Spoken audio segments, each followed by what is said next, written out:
Okay, been a while since I checked in last time. We had some bad luck at Irwindale again.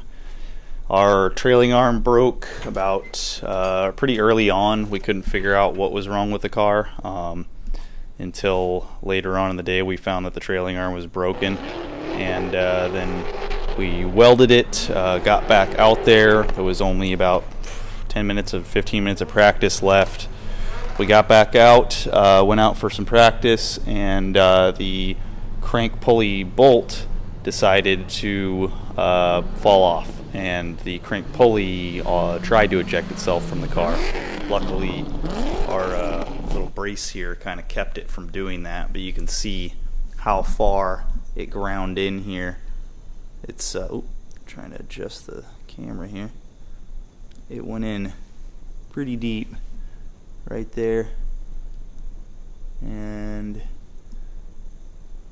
where is it? Right there. So you can see where the pulley kind of just ejected itself, ground its way in.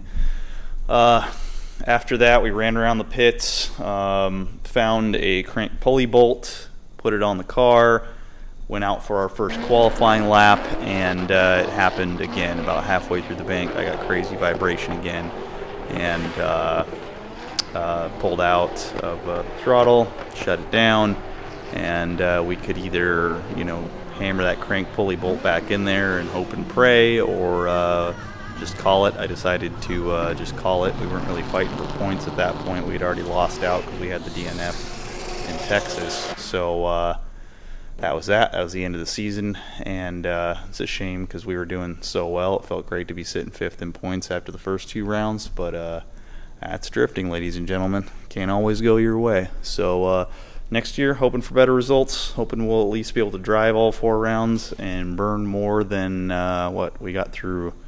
In competition last year, we only went through 14 tires.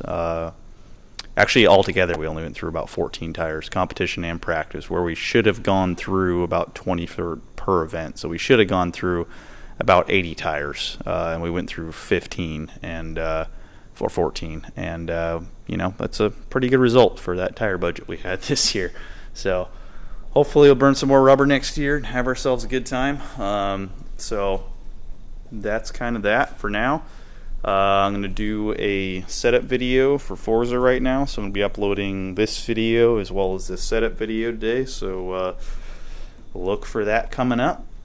I'm going to give you the wheel settings that I have, the in-game wheel settings that I have, all the suspension settings for the car, and all the modifications for the car that I run, so you can basically drive just like I drive in Forza. There'll be no excuses after that. So if you ain't banging doors on that setup, then better practice. Alright guys, I will see you guys next time.